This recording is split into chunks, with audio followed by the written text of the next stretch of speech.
that envies my sin. Oh, what's in the box? Not till you give me the What's in the fucking box?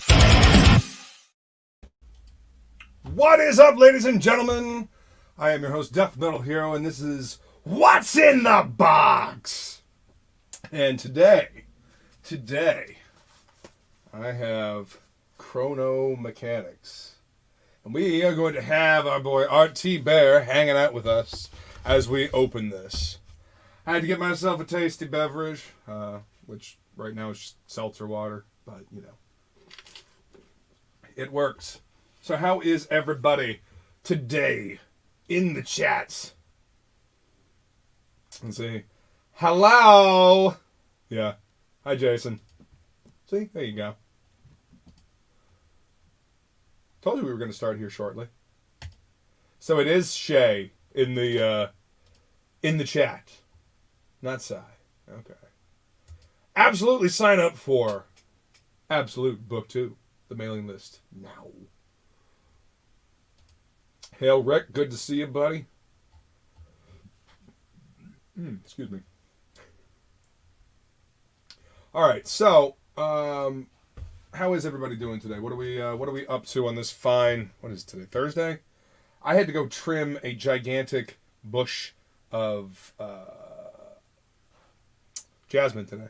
It was huge. Went down the entire length of the fence and then around the corner. I had to cut it down and then chop it up into probably 4 or 5 big. They look like giant tumbleweeds, basically. It was it's kind of awful, but yeah. So that's how I spent my day. So yeah, and earlier when Art messaged me saying, yeah, let's do the stream, I had said 3:30. Because I thought he was talking about like my time and I needed time to get from the yard I was working on to get home.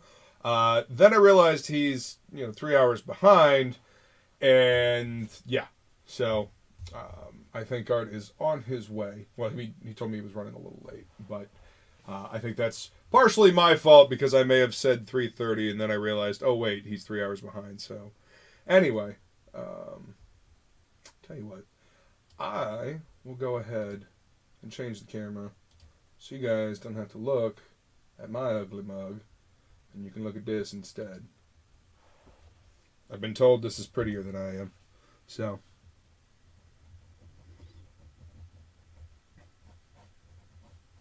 we'll sketch on this while we wait for our homie.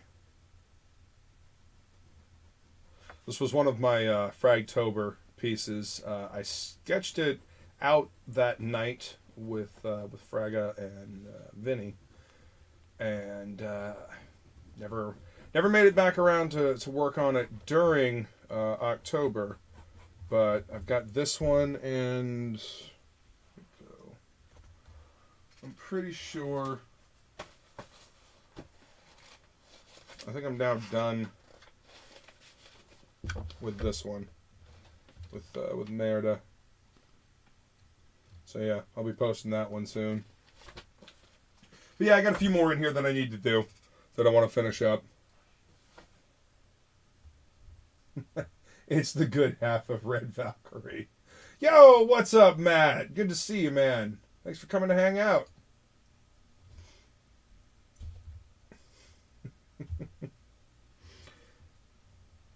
See, I'm gonna finish these up, and I've got a few commissions I got to work on that I'm actually quite excited about.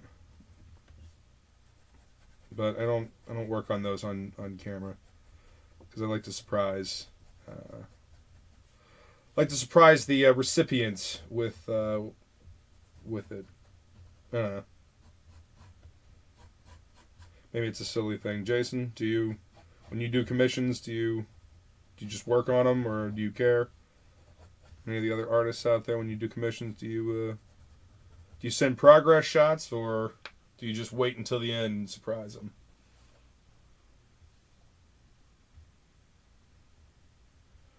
Oh God, I know, Pedro. I tried to fix it, and you know what? I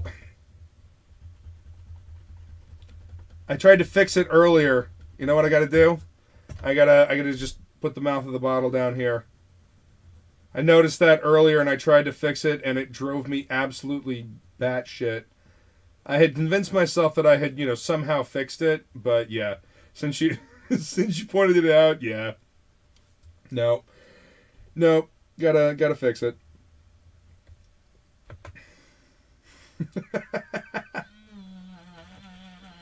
Tangents, man, they'll ruin a piece. Because they distract the eye, They take away. Because you'll be looking at it and be like, yeah, it's looking good. And then all of a sudden it's like, wait a minute. That totally ruins the depth perception. That's the big thing. It throws the depth perception. At least for me, when I see a tangent, it throws the depth perception off completely. And, kind of breaks the illusion of the piece.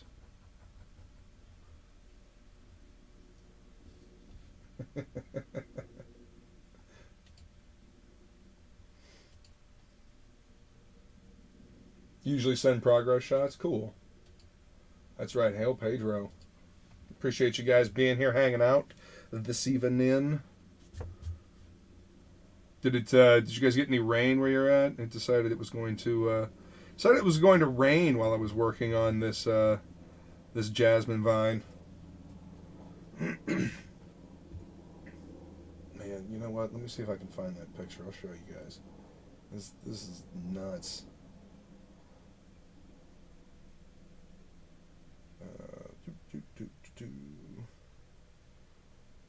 Here you can see how incredibly filthy my hand was, covered in sap and dirt earlier today.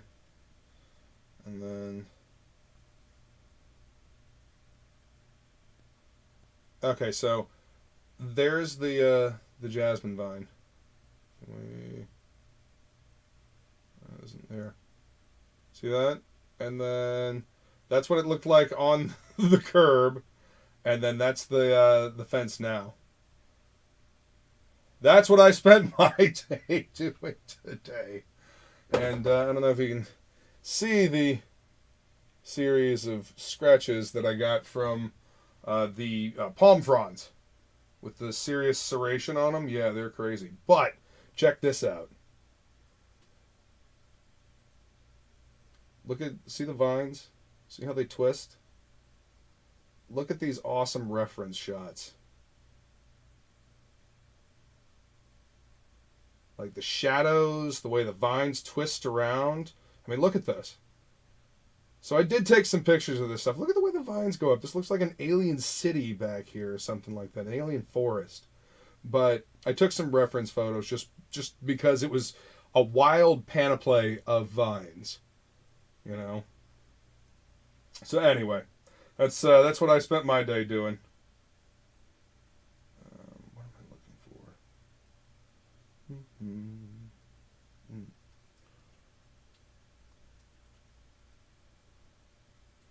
And what did you guys spend your day doing? Nope,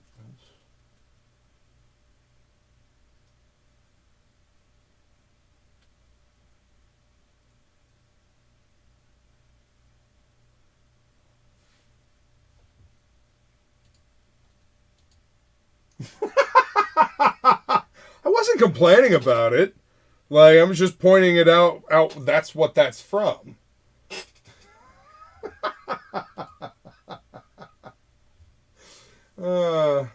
See, my cats don't intentionally do that. Grace will tear up my thigh when she jumps into my lap unexpectedly. But that's about it.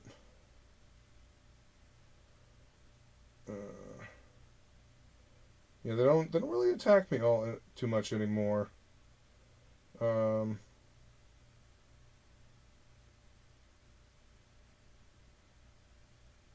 the little cat at work, yeah, she's quite feisty, and she will flip around and bite and attack just because, she likes to play. But she's a kitten. That's what they do. That's what they do. All right, so this piece was Bloody Daredevil. I don't know if you guys remember that one from Fragtober. I got started late on this one, but this was the idea I had. Him just, sitting on top of the church roof after, going more than a few rounds with the hand, and getting pretty well, getting the shit pretty well kicked through him by the hand, as evidenced by the star. But now we get to see if I can actually draw a building. I can draw a waterfall, and I can draw rocks, and I can draw like stars and stuff. But can I draw buildings? Can I do that in perspective? I don't know. Probably terrible. We'll see. At any rate, I'm going to do it. I got to finish this one. I've got 4 or 5 more of these that I want to finish.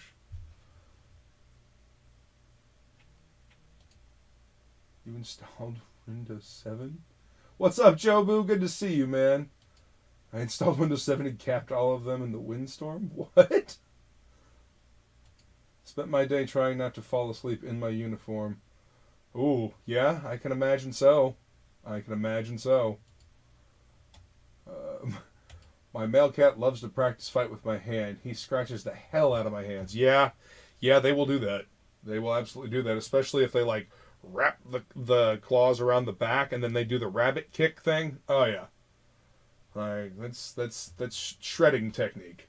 They will absolutely tear you up. Yeah, I grew up in a house full of cats. We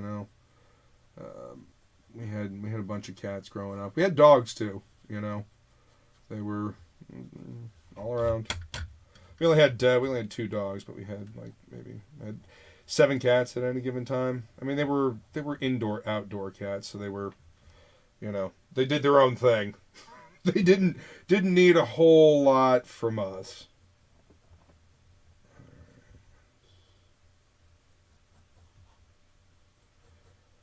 Since you pointed out that tangent, Pedro, I'm watching every single line now.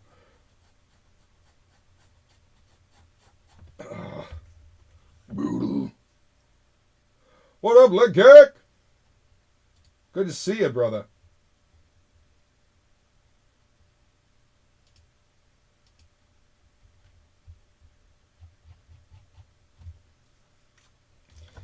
So let's see. Am I missing tangents? No.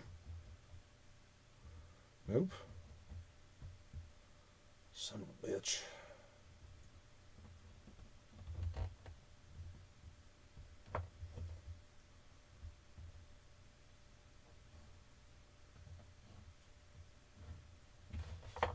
Tangents on cylinders. Mm-hmm.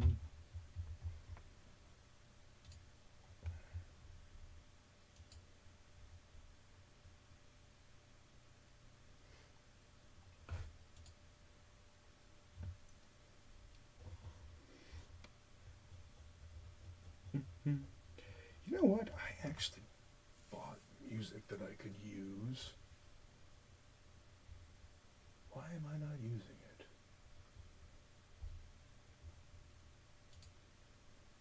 Thank you, sir. I appreciate that, man. It just kind of came to me, and I love drawing hands. Hands. The guy looks beat up. Thank you. Yeah, that's what I was going for. I love drawing hands. They're so much fun, and you can do a lot of expression with hands. With the hands and then the body movement, the body language. You can tell a story in just that. So that's one of the things that I love about hands. Just the storytelling element, the subtlety that you can pull off. Like looking at looking at Barry Windsor Smith draw hands, or looking at Bernie Wrightston. Like Bernie Wrightston's hands were fucking great for that reason. Just they were so expressive. They told a tale, whether it was creepy or powerful or angry. One of the prime examples I can think of Be listening at work. Awesome. Thank you, man. Thank you, sir. I appreciate it, man. Thank you. Thank you. Have you guys ever seen the image of Cycle of the Werewolf? Stephen King wrote it. Bernie Wrightson did the illustrations. There's an image of the werewolf reaching in and like ripping this guy's face, and just the way the hand definitely wraps around that head and was pulling back. I mean, you could just feel it. You could hear it. Like, and it's the image to me looks like it's the moment right before the blood starts seeping out of the guy's face. You know, it's fucking brutal. But yeah. So yeah, I love hands. I love drawing hands, just because of the subtlety you can get with them.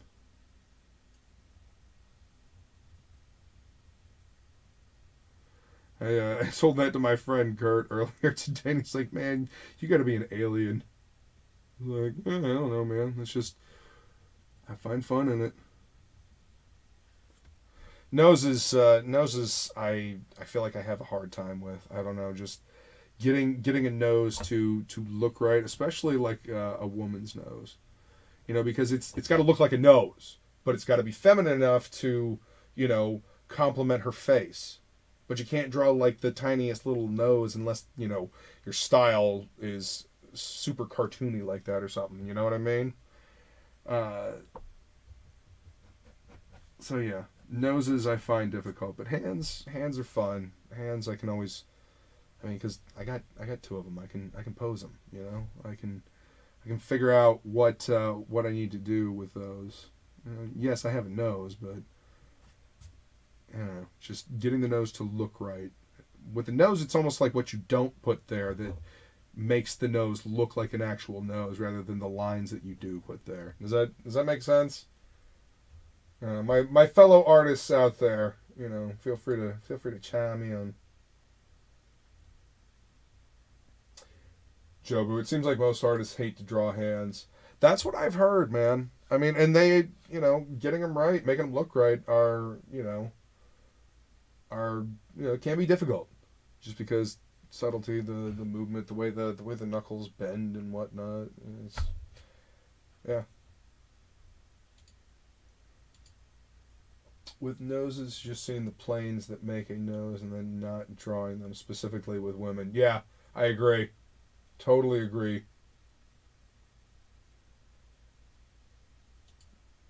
My cat loves to go rocky on my ass. Make my hand like a cobra and make the snakes like. That's awesome. And I'm sure that the tail's going, you know, back and forth and thump, thump, thump. Oh, cats are great, man. Okay. I don't. Yeah. Okay. No. No, I don't. No, I don't think I'm gonna do that. Animator Milt Kahl gave the best explanation to me. A hand is a tool, arranged a knife, a function, defines form. Ah, totally. Totally. I can see that. Yeah, because it's, you know, sometimes it's like this, sometimes it's like this, you know, whatever it needs to be. A nose is just a nose.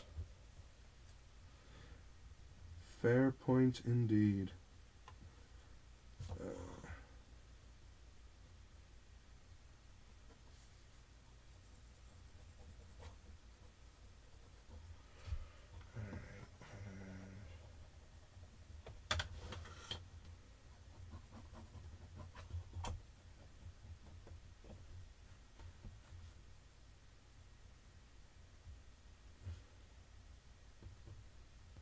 And then a little this rocky texture to make it look like he's sitting on like maybe the edge of a brownstone, you know.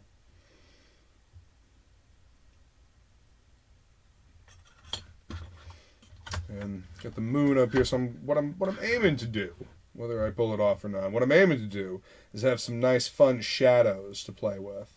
I think I wanna pencil this one fully out, and then I think I'll do a scan of the pencils, and then I will ink it. Ouch. Didn't need that elbow anyway. I don't know. It's been a while since I fully penciled something out. It's mostly last month. It was just straight into the inks. Get the form down and then go jump into the inks, just because that's what we were doing. And I'm glad, because I had a lot of fun with it. Definitely looking forward to doing more stuff like that.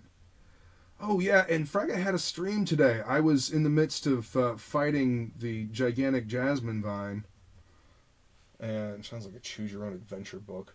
But yeah, Fragga did a stream today that I did not get a chance to check out.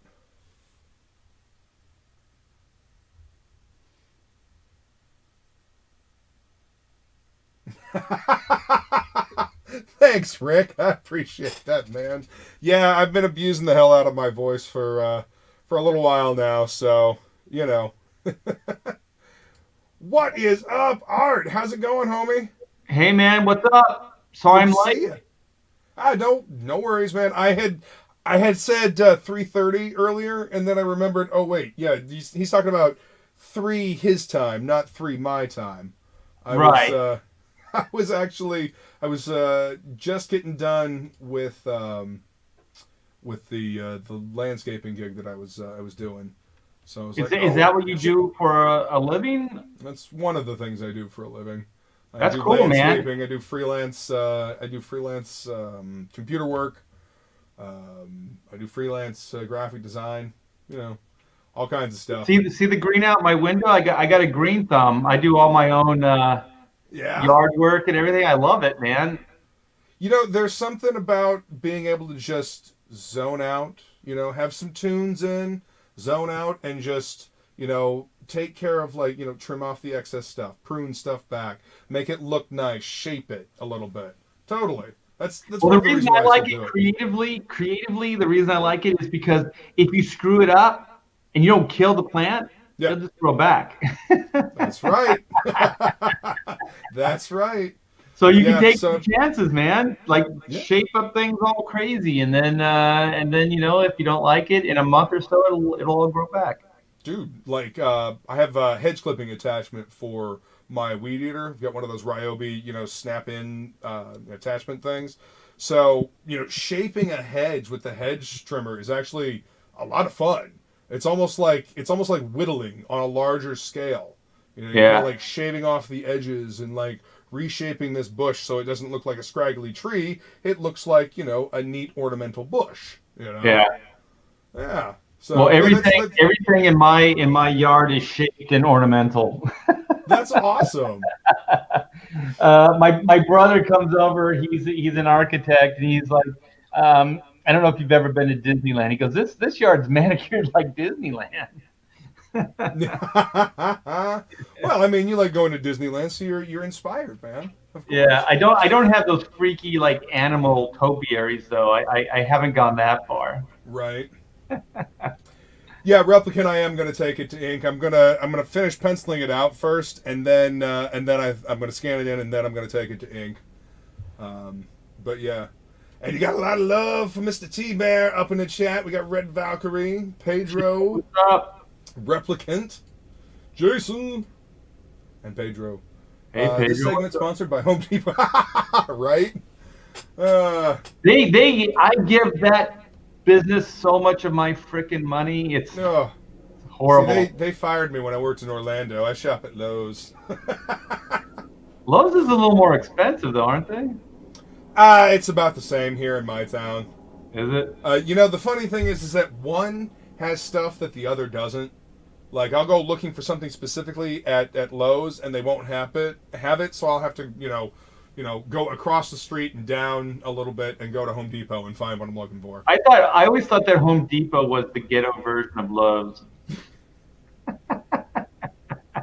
I'll say this, the Lowe's is always cleaner.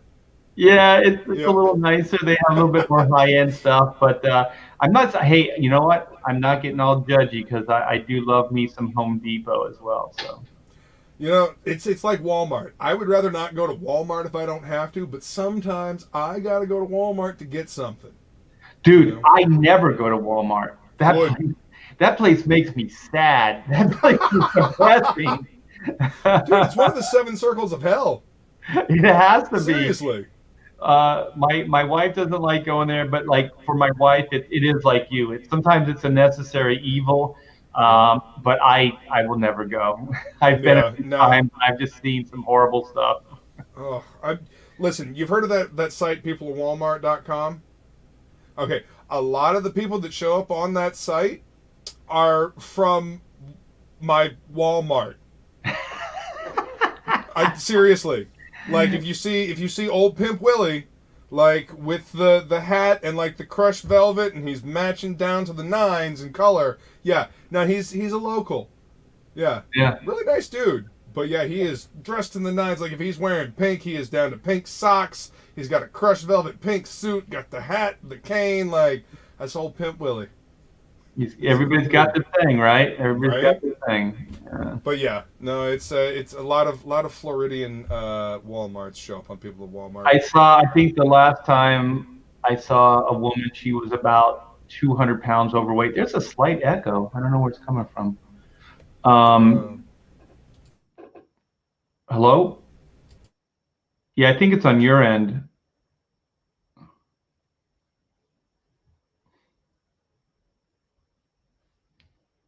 I don't know if I should keep talking. I should probably keep talking, hold down the fort.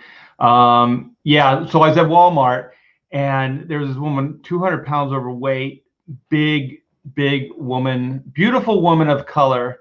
And she had one of those long baggy shirts, and it went past her crotch. So you just think she's got something on right underneath. And then she bent down to get something, and I was like, it was perfect. It was like one of those movie moments. Like this was all choreographed, and then she just bent over, and I was like, I'll never eat cottage cheese again. It was horrible. She had the cottage cheese buttock. That's oh god, that's terrifying. Yeah. How is the echo? It's great. No, the echo's gone. I mean, it sounds great. Yeah, I had to turn down the speaker over here. See, I've got a secondary monitor that has it's a TV, so it's got a speaker that's coming out. I just had to turn that down a little bit. Well, Luke, I'm surprised at this. I kind of knew what the problem was before.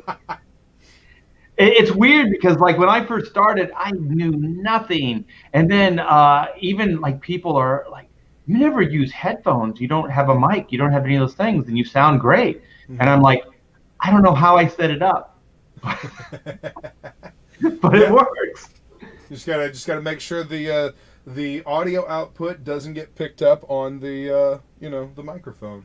Exactly. When I had a partner in the studio here, Taylor and I, what we wanted to do is because her drawing board was over here, mine's over here, so we wanted to just be able to work and just riff back and forth. But what we were finding out is that we were picking up on each other's mics. Oh, so yeah. It was a freaking nightmare. So if you have more than one person in the same room, it's not good. Oh yeah, you almost have to use only one mic. Like you almost have to mute the other person so you can use one microphone. That's what we ended up doing. Sounds really low. So we just put the Blue Yeti between the two of us, Nice. And hope for the best. Yeah, I'm thinking I might need to upgrade my microphone. I've got this one, which I mean it's not bad. I got it for $50 on Amazon, and it's what I've been doing my sing along of dooms with, and it works well enough, but sometimes it's the sound quality is a little bit, I don't know, tinny, I guess. Yeah, I have no idea what I sound like. To me, it sounds perfect. Yeah, you sound. But of course, no, you sound good. You got a nice rich sound to it. Good. Ethan's got a Yeti as well, so he sounds, so what he can do is his radio stuff. Yeah, I come from the generation of the Blue Yeti. I think everybody's moved on since the Yeti, though. Yeah. I mean, Blue Yetis are still really good. I mean, are they? Okay. That's what a lot of people use do recording at home.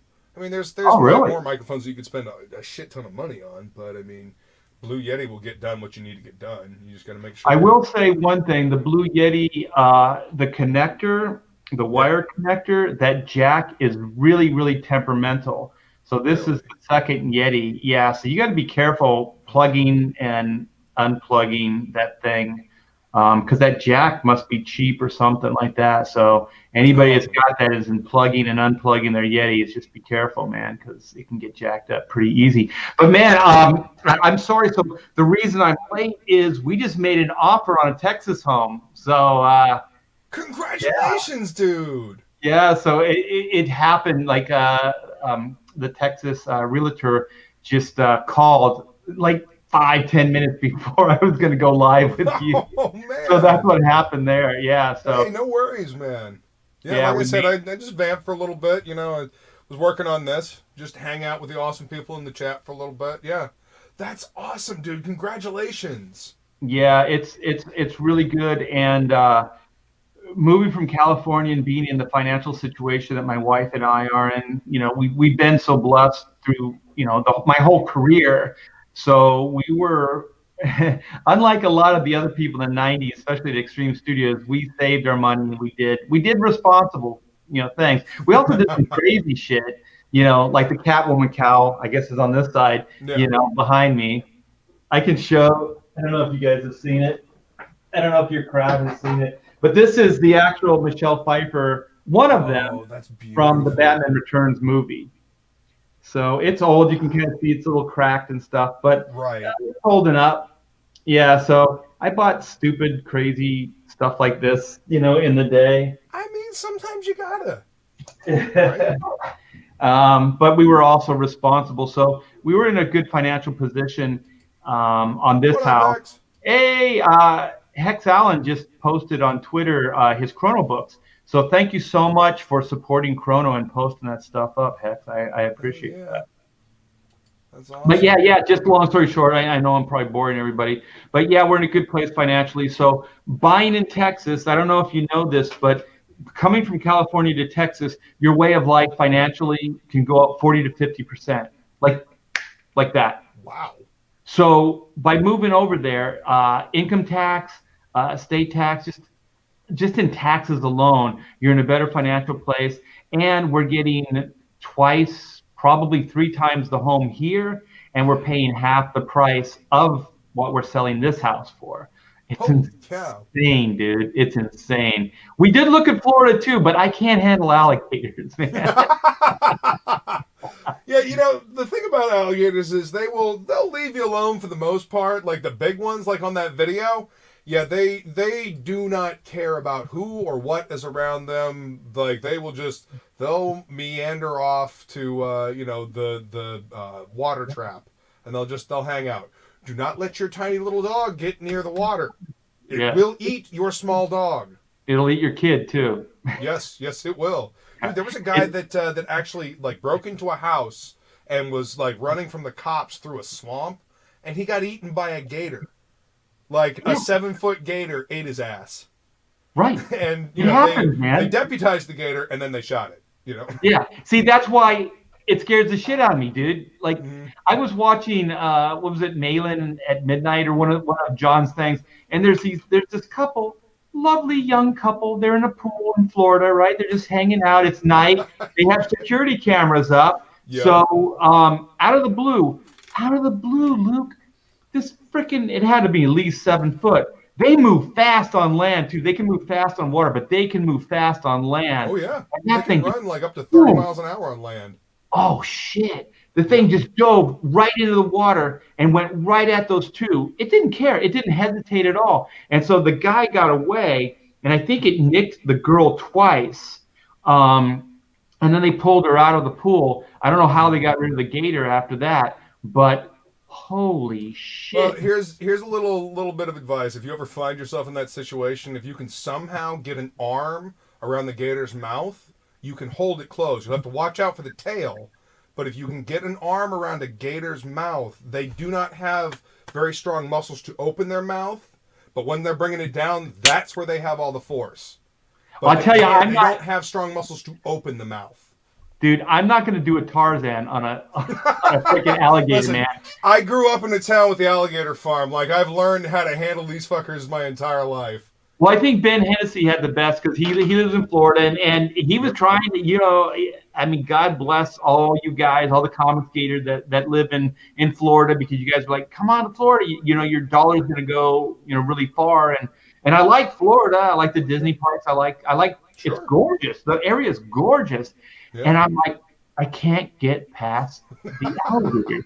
And then Ben's like, just carry a 45, just carry a pistol around with you. He goes, I do. He goes, I got a big old plot of land, and I just carry a pistol. And I'm like, yeah, that's what I would have to do, but I don't want to. I mean, I have no problem with shooting an alligator. I would actually revel in it, but I just don't want to. A friend of mine lived in Hialeah Lakes in Florida, and gorgeous townhomes all around. Like, there's all these lakes and there's golf courses. This is all high-end stuff, right?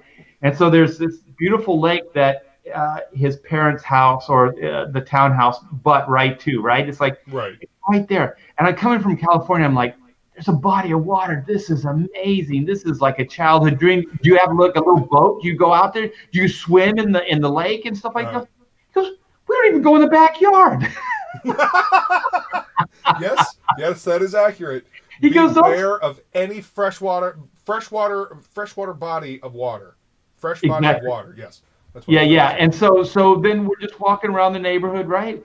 Gorgeous neighborhood, beautiful golf courses. I see just an alligator cross the street. Just cross the street, right? And so then we're walking further, and I look over at the golf course. There's two alligators just sunning themselves on the green. And I'm like, holy shit, these things are everywhere. Yep. And the bigger ones do not give a fuck. These were bigger ones. They just don't care. Yep. Yeah. And then as we're driving around the area, I see a sign that says, alligators, I don't know if it said endangered species, but it was something like, don't kill the alligators. Like, there's a fine, like if you shoot an alligator. And I'm like thinking, are you kidding? Here in California, okay, the Cleveland National Forest, my house butts to a national forest. Every wildlife in California lives in my backyard, right? So I'm thinking, like, we have lizards, probably hundreds annually on the property. And do alligators, do they reproduce like lizards? Can they reproduce as quickly as lizards? No, I don't think they reproduce quite as quickly. But they do they do lay clutches of eggs. And when you when you have most of the alligator attacks, it's often because somebody stumbled too close to a mother's nest and she got real protective. Yeah. Because I was just thinking, like, if you lived in Florida and if alligators reproduce as quickly as lizards, the little anoles that hang out down here, they produce much quicker than the alligators. Yeah. Okay. What's up, Jordan Seward? Welcome. Good hey, to see brother. you, man. Oh, you know how we were gonna do an unboxing? I got an unboxing too for you, Luke. Oh, yeah? Yeah. All right. What you got? All right. Here we go. Let's see what you got, man. Here we go. All right. I was saving this for a good moment, so this I guess I shouldn't out myself. Hold on, I got a marker here. I'll probably. I'm not going to be here much longer, so if you guys want to, send me any kind of death threats. Yeah, if you want to send some bullshit to this old address, you go right ahead. Ain't nobody gonna be here. I ain't gonna be here. I'm gonna get one of those, like a PO box as well, because I want to start getting stuff. Right. I want people to say, I want to mail you something, and I'm like, well, no. Well, I'm not going to give you my actual address. But, it almost feels like a setup for for a serial killer. So right. I got this the other day, and I believe it's from DC Comics. I did crack it, and so I guess this is a crazy ass Gemini mailer. Oh wow! So here's nice, my dude. Omnibus, yeah. Man, that's actually a really pretty addition. Look at that. Yeah, look at. Well, it goes this way. Very Yeah. cool. And then I think this is one of Carlos and our artwork Nice. there. Yeah, so this is the last job I did for DC Comics, and it may be the last job I ever do for DC Comics, especially the shape DC Comics is in right now. Dude, it is unreal, man. It is unreal. I wonder if I got credit on the back. Yeah, there's no credit, sons of bitches. Carlo gets credit, but I don't get credit. I mean, you only inked the entire run. Yeah, you should totally not get credit. There's never any room for the inkers. Yeah. Yeah. Yeah, the inkers and the letterers, yeah, who cares about them? They're not doing any work. Hey, I want to slow down too for a minute. Thank you so much for inviting me on the show. Yeah. Absolutely, man. You're always welcome to come hang out, man. Monday nights, Jason Bascom and I do a show called Topicless. And we just kind of hang out. We usually work on pieces of artwork. We talk about things. It's a very chill stream. But you're always welcome to come hang out on that too, man. Yeah, I know you're super busy with the move and everything, and getting stuff set up for the next Black and White campaign. But my gosh, I'm 12 pages into layouts. The story is coming out so killer, the Black and White stuff. Oh, dude, I am so excited. Yeah, and I can't wait. I can't wait to show everybody. That's gonna be fantastic, man. I've got a stack of stuff that, like, I'm thinking maybe this weekend I'm just gonna sit down and I'm going to read. Just close myself off from like the entirety of the world and just read for like 3 days straight. Because I've got Jason's Absolute. I've also got in the mail Billy's Return of the Warrior. Oh, great! I can't wait. I'm waiting to get in touch with him. I know he's super busy too. But yeah. So I mean, there's so much stuff to read, and so little time. The good thing is a lot of the landscaping stuff is kind of winding down. I mean, as much as it winds down here. Well, do you have seasons? I mean, do you have like a winter? I know the actual temperature changes, but as far as the plants in Florida, they don't really change too much, right? They stay the same all year round. They go from green and alive to kind of a less vibrant green to brown and dead. And then they fall off the trees, and then, sometimes they don't fall off the trees, and then the new growth pushes them off the trees. Right. All right. You gotta give me full screen. This is how generous DC is with their credits. Look at that. Sweet Jesus, I can't even see that. I know. Hold on, let me full screen this and let me see. Man, I full screen this on my laptop and I still can't even see that. Yeah, it's pretty nuts. That's egregious. Yeah. All I know is when I do my own projects, I give myself like huge credits. I make them as big as I can. Yeah. Gotta let everybody know who did this. Yeah, right here. You can read that bad boy. Damn right. That's awesome. I don't mess around. I don't mess around, man. Well, you doing it upright, man. You doing it upright. That's why. Yeah, everybody. I've been so excited to get this book, dude.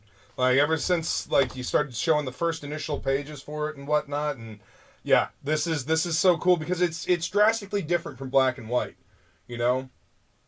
like in tone and the way you did the artwork, So I'm excited to see what you got with this, and I cannot find my knife, which sounds about right for today. Let's see. Here we go. This will work. All right, so I'm going to change the camera here. I really do appreciate you coming to hang out, man. Oh, no problem. Yeah, I wanted to do it earlier. Oh, there you go. You already pre-blackened out addresses. That's good. Oh, yes. Oh, yeah. I do that like when I get them, just because I know that I want to have them on, do them on the stream. So, all right. So, You didn't blacken out my address, though. Don't move your hand. Don't move your hand. There you go. Ooh, look at that. Right up front, man. First flap. Nice. What is that, Luke? I am excited about this guitar pick. Oh, look at that button. Yeah. That is awesome. Dude, the guitar pick came out great. Yeah, it printed up really. I was a little nervous about it, but I think it kind of embosses a little bit into the plastic because I was worried like that the ink would come off or whatever. Right. But it's really quality. It's really good. It's well done. Dude, Do a little Eddie that Van is so Halen. cool. Yeah, a little badge of honor right there. Team 9.2 at Sector 7. Hell yeah. Oh, yeah, that's nice, man. That's very nice. Can I get it to focus? There we go. There we go. Look at how clear that is. There's D, the lucky D. He has a song, Lucky D, Lucky Me. Oh man, like, so are you gonna make like an album of music to go along with this? Oh, dude, like when the movie happens, I am going to write all the music and I'm going to put down the drum tracks. It's going to be in the contract. Yes. I'm going to make sure of it. Yeah, and when you read the book, Luke, tell me what you think of some of. Well, once you open it, maybe we can actually go through it and show people some of the names of some of Dee's songs. I think your audience will enjoy it. Ooh, look at that! So pretty. So look at oh wow! I saw pictures of this patch, but damn, dude, it's oversized. Wow. So the black and white ones were good size, but I was like, it was hard getting all the detail in the smaller patch. So we were just like, nah, let's just spend the extra money and get a big patch. So we did that with the Chrono. And the blue and gold, like I was a little nervous about the blue and gold, but the metallic and everything, the color of the thread, it worked out really well. Yeah, it did. Wow, Art, this is a gorgeous patch. Shay, you seeing this? Oh, and just keep in mind, just a little footnote. See each one of the stars? They're all different colors, and each one represents one of the team members. So that's so cool. Red is Oot, blue is Caravaggio, purple is Zin, and then green is Doug. Yeah. Nice, man. That is a beautiful patch. I love it. They're iron-on too, so you don't have to worry about stitching them. That's good, because I can't. All I can do is Frankenstitch, man. You know, I can Frankenstitch with the best of them. But like sewing it to make it look good, yeah, not so much. The good thing about being either a punk rocker or a metalhead, Frankenstitching is good. You know, you don't have to be exactly. It almost works better. It really does. It adds to the aesthetic, is what it does. Exactly. Yeah. Oh, look at all the cards. Yeah, man.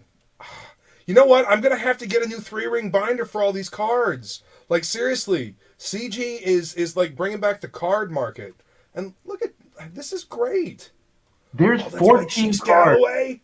Yeah, dude, he's awesome.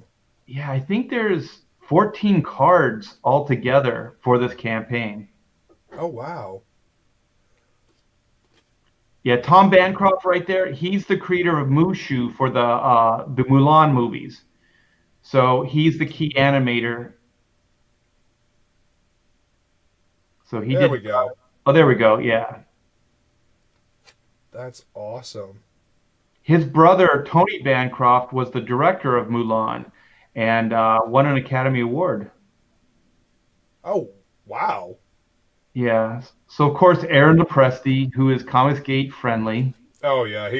He's classic, man. I've loved his work for decades. Yeah. And most people don't think of him as a funny guy, but he's really funny. And I know that you're the same. Like we cut out the same mold. Like his humor is so dry, but it's so right on. And I kind of like that, where you're just kind of like, for you and I, we start laughing our ass off as soon as he says it, but other people are like, what? Yeah, does he mean that? No, he doesn't mean it. It's just Yeah. yeah. You know, humor is a lost art, man. It's a lost art. On some people, it is. It really is. Carlo. And there's Carlo, my Super Sons brethren. Man, this is one of my favorites just because of the energy in this pose and the look on his face. Let me see if I can get the camera to focus. Look at the smug look on his face. Yeah. And like the smugness is carried down into the pose and the body language. I mean, this is great. There's a lot of storytelling in just this image here. I love it. Yeah, Carlo got it, and Caravaggio is a bit of a priss. He's a bit of a snob. Well, I mean, that's true for, you know, him in real life too. Caravaggio was a bit of a priss. He was also a drunken fighting bastard, but you know. And don't forget a snappy dresser. That's true. Yeah, that's true. That's very true. And then... Some people are like, "Is Caravaggio? Is he gay?" And I'm like, "I don't. Whatever you want Caravaggio to be." I mean, in reality, yes, he was. You know, that's why he was chased out of what was it, Rome, something like that. There's the main card right there. Yeah. Wow.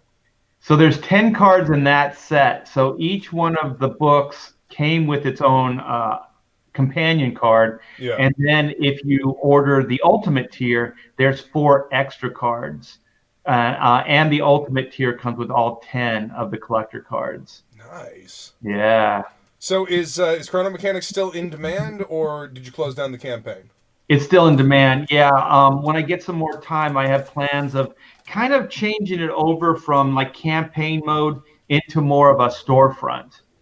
So possibly some more like merch, like T-shirts and patches, and, you know, all kinds of different stuff, and put those up. And maybe even some people are asking like for Doug World Tour T-shirts. So make them up like 70s, like black 70s, like rock T-shirts with tour dates on the back and everything. That'd be cool. Totally. Oh, then you definitely got to have like a soundtrack to go along with that shirt, man. Like a 70s rock inspired album. Okay, since we're on this topic, go to the double page spreads. I think there is it 1, 2, 3, 4. It's 3, 4, and 5 and 6.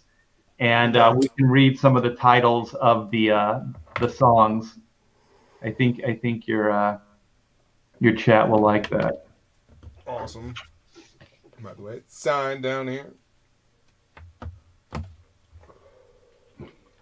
Oh, I think it's this. Okay, keep turning. Next page. Yeah, so I believe I got to hear you read them. I remember you showing this in black and white with the speakers behind. Yeah. The Marshall stack, but it's where it says D just played a back-to-back-to-back set. If you turn back, go back one page, and it's the second panel. It's up at the top, like right above Doug's head. Mm-hmm. And so there's a list of songs there. So it says he's playing his newer hits, such as "I'm Hot, You're Not," and Lucky then Me, Lucky D, yeah, and exactly. an old favorite of mine, Whisker Biscuit with Love Butter. Wow, blow the roadie. Oh shit, double and then go. Then he finishes it's like, oh wow, there's "Blow the Roadie." That's the name of the song. So that's the announcer, and then you hear Doug singing, you know, "Or You Don't Get In." Oh. Yeah. Oh, that is so fucking awesome, man. Yeah, so there's some rude stuff. So it was kind of hard because people were asking me like, "Is this a kid's book? Is this?" And I didn't want to spoil it for anybody, right? You know. So I was just kind of like, I was always like, my pitch was always Looney Tunes meets H.G. Wells, and then people were like, "Well, Looney Tunes is a little dated," but I'm a little, yeah, but Looney Tunes I think says what it is. Like Looney Tunes, like tHe, those type things. Yeah. There was like stuff for adults that just flew over kids' heads. You know what I mean? Like the gun barrels that would go limp. Oh yeah, and cartoons back then, I don't know, kids I guess had a little bit more intelligence. They know you're not supposed to do that kind of shit, I guess. Yeah. But yeah, there was it was humorous violence. But yeah, and there were things that adults would get. Yeah, there were things that adults could take from the cartoon, and there are things that flew over the kid's head. So I thought like Chrono was like that. So I think kids could enjoy it, and I think adults could as well. But I have to tell all adults out there with their kids, their younger kids, there will come a time when your kid does figure it out. Yeah. And then they'll be like, oh, and then they'll love the comic even more. Even more, yeah. Because exactly. I distinctly remember as a kid seeing stuff in books that was over my head. And then growing up and going back and rereading it and being like, oh, I totally get that now. That's fucking hilarious. I love it. Yep. Yeah. I think there's growth potential with Chrono. Is that Red Valkyrie? Hey, what's up? Yeah. I should do a topic list and Regeneration cycle. That's the Friday night chill stream that Red Valkyrie does. Definitely. At some point. She says, can't wait to get that patch on our Red Valkyrie jackets. Jason says, is my patch bigger? It better be. Your patch is definitely bigger, Jason. It's bigger because Jason wants it to be bigger. Oh, thanks, Unhinged Entertainment. That was nice of you to put the link in there. Yeah, get this book. It's beautiful. The page quality, like just the overall quality of the book, the print quality is fantastic, Art. Like yeah. I know that you had a little bit of issues, to start off with, but damn, this was worth the wait, man. I'm glad. It's good to hear you say that. A lot of people have said that as well. So it was really hard to make the decision to, move forward with a different printer because it took so much longer. But I agree with you. It's a better product, man. The book printed so well. Yeah. Yeah, it did. The colors are vibrant. The lines are clear. The pages feels good in the hand. Yeah. No, it was. Okay, I'm gonna geek out, job, man. Thanks. I'm gonna geek out for a minute. If you look at the print job, the ink on the page, if it hits the light a certain way, it's almost three-dimensional. Like the black line actually stands out, and from an inker standpoint, I'm like, holy crap, that's cool. See if I can get the camera to do it.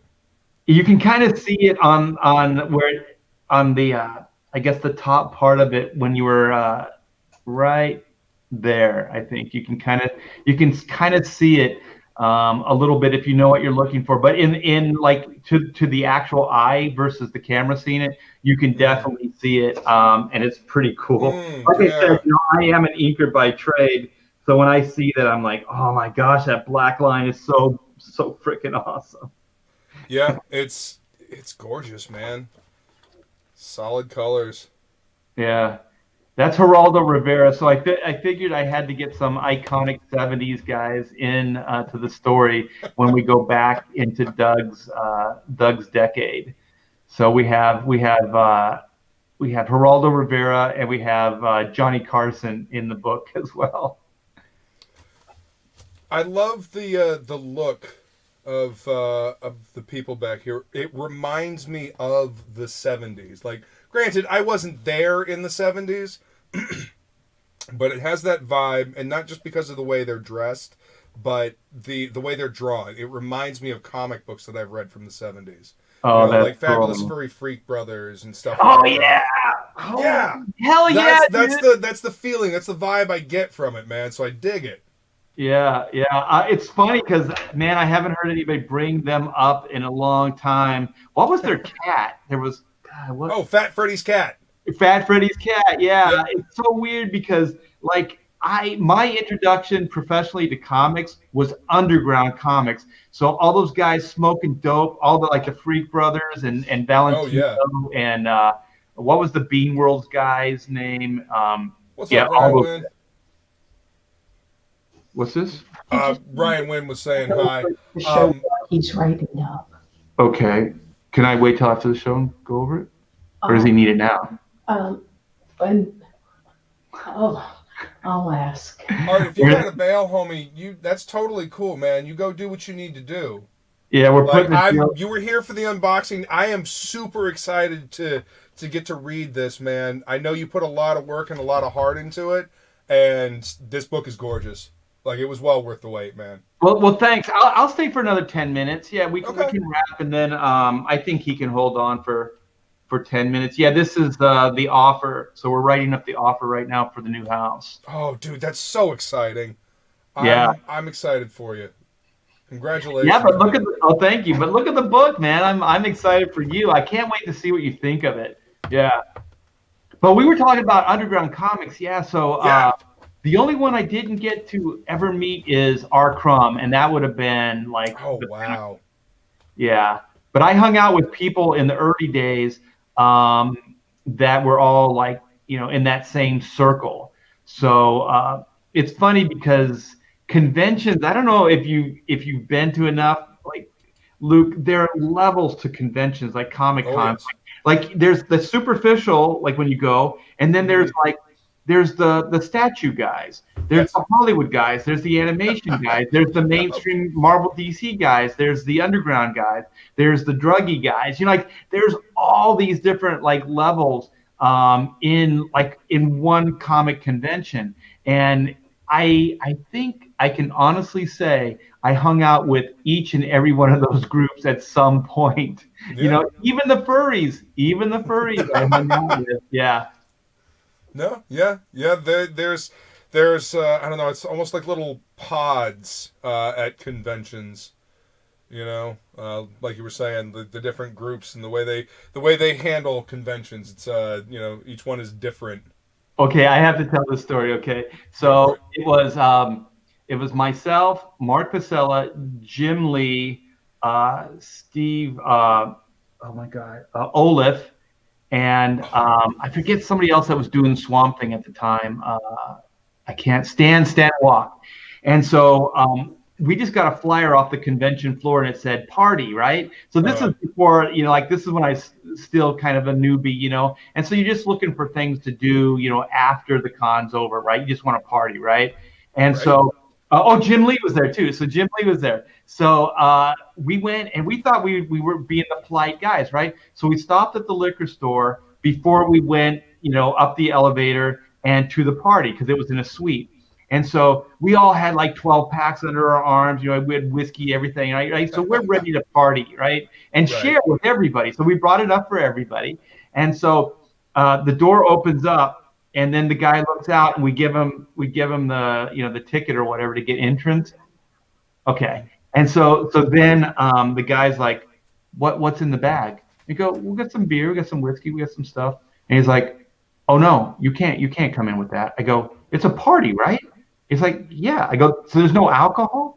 He said, no, we checked with the hotel and they said absolutely no alcohol in the room. And I was like, how do you have a party without alcohol? So my friend Mark Pacella, who did that North Star coming out with Scott Lobdell. Yeah. He's a big like bodybuilder guy. So he just put his foot in the door so the guy couldn't close it, and he just forced the door open. And we just walked in like we're taking over, and we were just like there, and we're just handing out beers and stuff like that. We're trying to be cool, but at the same time we're kind of being dicks. Just a little bit, And so, but we thought it was like, let's get this party crazy kind of thing. You know what I mean? Like we thought we were going to liberate this party, and all these people that were enslaved in this thing and not having a good time. We were going to like actually cut loose. Yeah. And so, and you got to remember, I was just coming off like rock and roll, and that's completely rock and roll mentality, right? Yeah. And so then we're trying to kind of have a good time, and we just noticed. These guys, there's weird at these conventions, and then there's weird. Oh, cool. Right.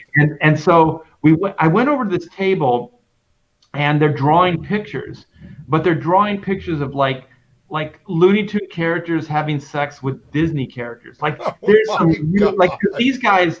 I'm not going to name names, but some of these guys are noteworthy, like furry guys. Like I wouldn't say furry guys, but known for, is it Anna? How do you say that? Where it's like human animals. Uh, Oh, of Anamorphic, course, the term has just run right the hell out of my head. Anthropomorphic. anthropomorphic. That's I Yeah. always think the P. Yeah, and you know they're drawing like really graphic sexual scenes, and they're doing it very well because that's what they do for a living. And I Right. looked and I was like, oh, dude. And so I just turned to everybody else that was with us, and it's like Jim and everybody, and we're just, I go, look at this, and they're like, oh, we got to go. We We have to gotta go. because actually it was repulsive. You know, like it was really gross. And so Holy yeah, that's my little furry run-in right there. Yeah, you know, I mean, hey, man, all kinds of people love comics and fantasy and illustration and all kinds of stuff. So Dude, it takes all kinds. Yeah, I try not to judge, but yeah. but that day, that night, I did. Well, you know, you just knew that party was not for you, so you were gonna, you know, Yeah, politely excuse yourself. You know, much more politely than you barged in. exactly. But yeah, that was all Mark. That wasn't me. I didn't do that. Right? Yeah. I just stepped in after Mark held Well, the I mean, if he's going in there, you got to go in there as well. You got to back up your buddy. No, I totally get it. exactly. But we thought we were doing the greater good, right? Because we brought the alcohol. Totally. We brought enough for everybody. Well, yeah, you're coming to like get this party started. Like, hey, what's up? You know, I get it. Unfortunately, you happened upon a really square party that that didn't really want to be anything but a square party. So Yeah. I just sometimes it happens. Yeah, sometimes it happens. It's really, I always think it's strange when you get two guys that are hanging out together and they do anything pornography related. I always think pornography is a personal thing, right? Like you don't share it. Like you don't like, hey, come on over and let's watch a movie, you know, and just like Right. share it with your friends. And so I thought it was weird that all these guys were kind of like drawing like sex scenes and stuff like that, you know, while hanging out in the same, you know, hotel suite. You know, it's like, Right? yeah. That is a little bizarre. You know, Yeah. I memean, if that's your thing, like, you know, you go live your best life, just go do it over there. Yeah, I had a roommate once, and you know, the living room was kind of like our workspace because he was a comic book guy as well. Yeah. And so he's like, "Hey, I got this video," and he puts it in, and it's porn.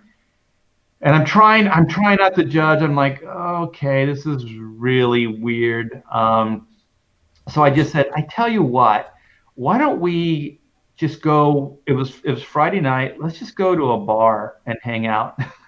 Yeah, totally. Let's go see if we can meet some women. You know what I mean? Like Right. Go Let- do something productive instead of like wasting time doing that. being very Absolutely. uncomfortable. Like he didn't see anything weird about it, but I guess maybe I'm the weirdo because I was like, I can't do this, man. This is odd. I mean, I don't really want to, like, I'll discuss the finer points of, you know, the beauty of women with my guy friends, but I don't want to sit down and watch porn with any of my guy friends, like, ever. Well, not to be graphic, but isn't there always some kind of closer that has to happen? And like, what do you do when you're in a crowd, you know, or a group? I don't know. I guess some people look at it as just, oh well, it's another type of cinema. And I mean, I guess the parody movies I could see that, but even No. still, I'm like, I don't know. It's odd, right? Not something that I am looking forward to. I just made everybody in your chat and you as well very uncomfortable. So you're Well, I welcome. mean, that's an uncomfortable thing, man.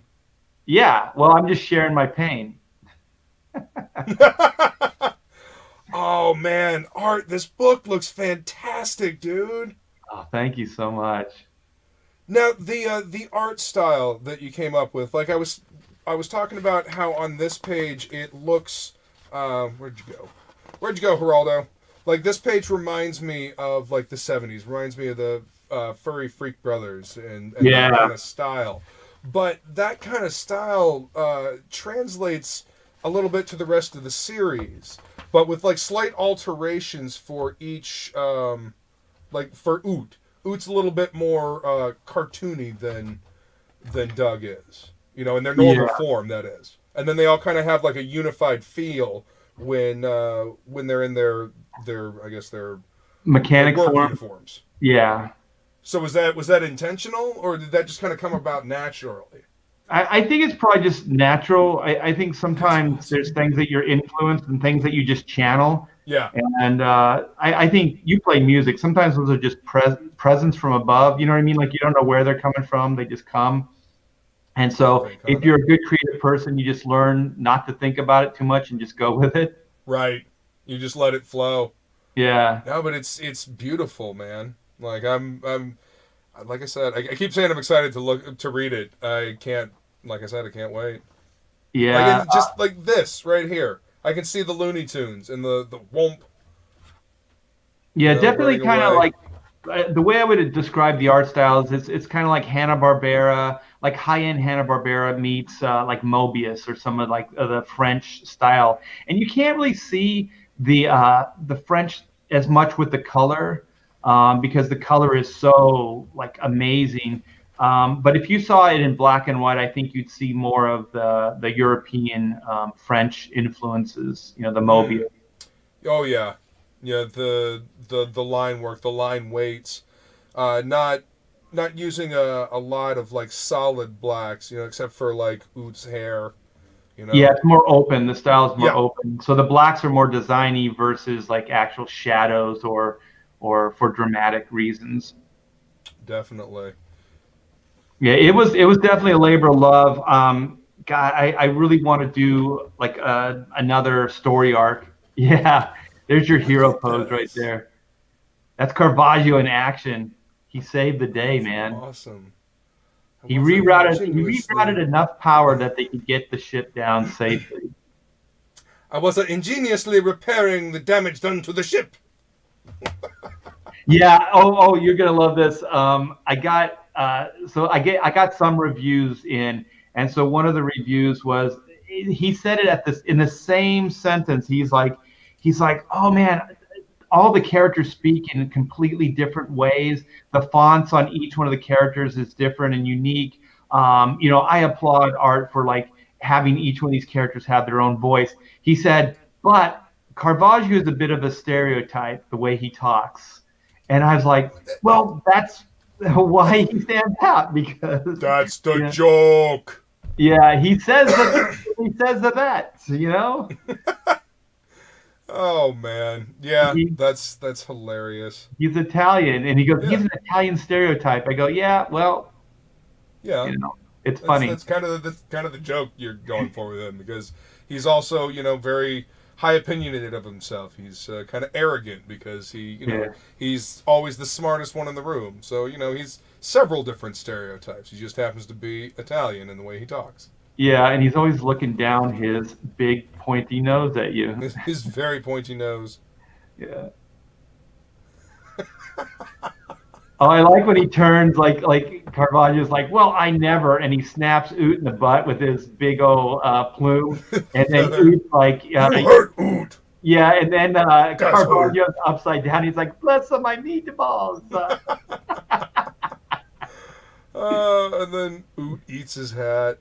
Yeah. Give it back, you brute. This series right here is great. Yeah, because it's like accomplishing two story points where they're fighting, but they're so wrapped up in the fight that they don't realize that this 50s diner is manifesting in the background. Yeah. So I remember you showing this page too. Yeah, the prehistoric landscape is slowly changing. And so one of the things about Doug that I thought would be fun is that he always sees the obvious that the other ones don't. So he's the only one that notices, like, there's a 50s cafe there. Dude, so then he's like, hey, guys. Grab a burger. Yeah, front me some burger. Yeah, from Joe's. Oh, this is awesome, man. And then there's a pterodactyl flying over the side just to remind you, like, wait a minute, this 50s cafe should not be here. Right? Yeah. I mean, unless this is Cadillacs and Dinosaurs. Exactly. I love that book. Yeah. Oh, yeah. And then Doug, true to form, just like, him and the waitress, the roller skating waitress, hit it off. This is smells of a quickie time. Smells of. Wow. Oh my god. Oh my goodness. This is going to be so much fun. Like this totally screams animated series or like animated movie. Yeah, well, I had a development deal at Kids WB before Kids WB went belly up. Yeah, and they turned it. Well, that was when Warner Brothers network was becoming CW anyway. Yeah, CW, and then I think what was it? Cartoon Network just absorbed all of the Kids WB stuff. Did they really? I believe so. Yeah, it's the same company. Warner Brothers is a strange company, anyways. I think they end up like moving forward and doing some great stuff, and then they just kind of don't know what to do with it, and then they just destroy it and then rebuild and then destroy, rebuild, destroy. Yeah. Kind of like DC Comics, actually. Well, I mean, this DC has like a crisis every 10 years to clean up their timeline. Yeah. Yeah. I don't know. The thing is, man, I'm having such a hard time paying attention to the mainstream stuff anymore. I'm bored. Like I'm bored. Like there's a world-shattering event every couple of months, and it's like, you guys are missing the point here. It's not about these giant crossovers. It's about what these characters do. Well, like there's a world-shattering event in your hands right now. That's right. But see, that's what this story is about. It's not like one right after another. This is a time-shattering event. Exactly. Yeah. So here's where the lucky pick gets into it. Like the page before that, he's like, how could he move on, man? He lost his lucky pick. How's he gonna make that guitar sing, Luke, without the lucky pick? The lucky guitar pick is gone. My guitar needs a pick. Gotta be strong, D. You're a pro. The show must go on. My guitar pick needs help without an APB. Yeah, it's good stuff. Yeah, just don't expect anything too serious because you're not gonna get it. Oh no, man! I'm expecting a fun comic romp through time. Yeah, it's way over the top. Well, I love time travel stories as well, man. There's so much fun that you can have with them, and if you can keep your own story laws intact, you can tell a really good story. You can tie it up nicely at the end. So, yeah, one of the things that I like is humor time travel, because if you set it up right, which I hope I did with Chrono Mechanics, is that we can also contradict our story rules, like Right. our timeline rules. So that's what I like about the concept. I remember when I was pitching that to the networks, they didn't understand it. Like I was just like, well, we're gonna have a basic set of rules, but if it's funny and it's interesting, I would like to contradict those as well. Oh, absolutely. And they're like, but you got to set up the rules first before you can break them. Otherwise, there's nothing to ground the story. It's kind of floating rudderless in the ether. yeah, but they were like, why would you do that? I go, because it would be funny. Like that was always my bottom line. If like the rules are like, well, you can't touch anything, you can't interact with anybody, blah blah blah blah blah, and then you have Doug interacting with everybody and changing everything, and then at the end of the story you realize he didn't change anything. Like it didn't matter. You know what I mean? Like that stuff is funny. So Yeah. I tried to explain that to them, like how the rules could work, and they were still like, their minds were just blown. Well, sometimes they're not used to thinking in story terms like that, man. Yeah. But what's the plans for the future for Chrono Mechanics? I don't want to spoil any more, but I cannot wait to get into this, man. Yeah, that's a good question because what's next on my drawing board right now is black and white. Yes. So like I said, I'm about 12 Yes. pages. Yeah, I got layouts. I'm like 12 pages into like laying it out. So I got some layouts here, and that again. Yeah. So this is just 9 and 10. So this is just me throwing down ideas, and so we're moving along on that. I don't have a lot of time, so yeah, I was gonna wrap up here. So because I know you got to get to your closing, dude. I am so excited for you. Congratulations, Art, and dude, thank you so much for coming to hang out. I really appreciate it. And, yeah, no problem. I Thanks for appreciate giving all the hard work you put into this book, man. Yeah, thanks for giving the spotlight. I appreciate it. Yeah. Of course, man. Like I gotta showcase the stuff I'm excited about. That's what we have to do. We have to talk about and boost the stuff that we love and ignore the shit that we don't like, Yeah. Just don't give it any oxygen. This is what I want to give my oxygen to. This is what I want to give my energy to. This is what I want to give my money to. Very good, man. Well, thanks again for having me, Luke. I appreciate it. Thanks everybody in the chat for hanging out. If you haven't backed a Chrono book, please do. Yeah, it's in demand right now, and there's most of the tiers are still up, so you can still get just about everything on the site there. And get on it, y'all.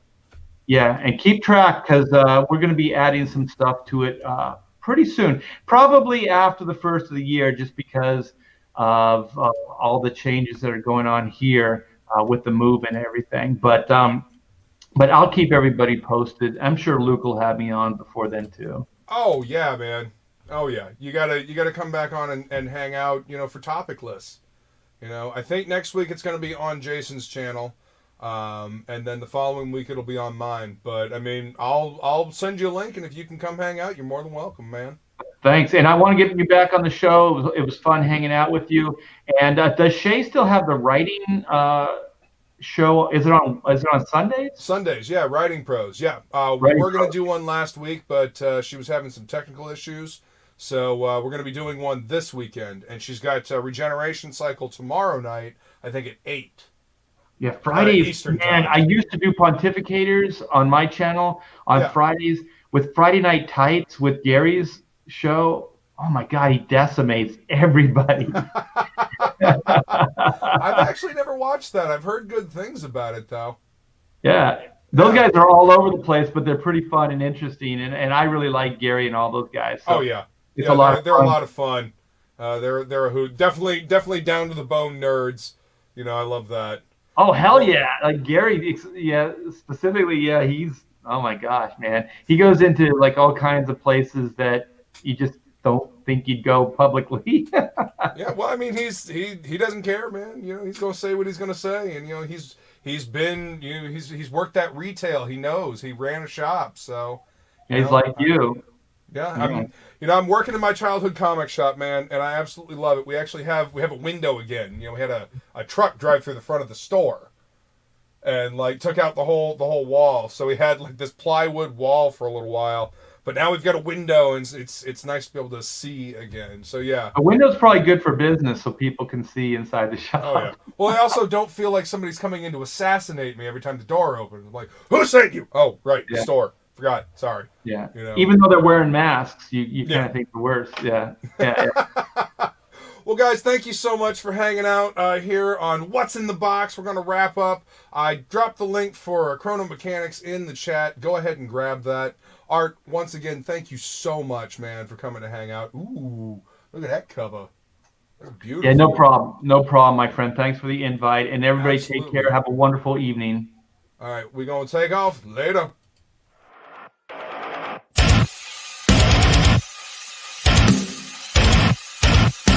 Seems that envy is my sin. Oh, what's in the box? What's in the fucking box?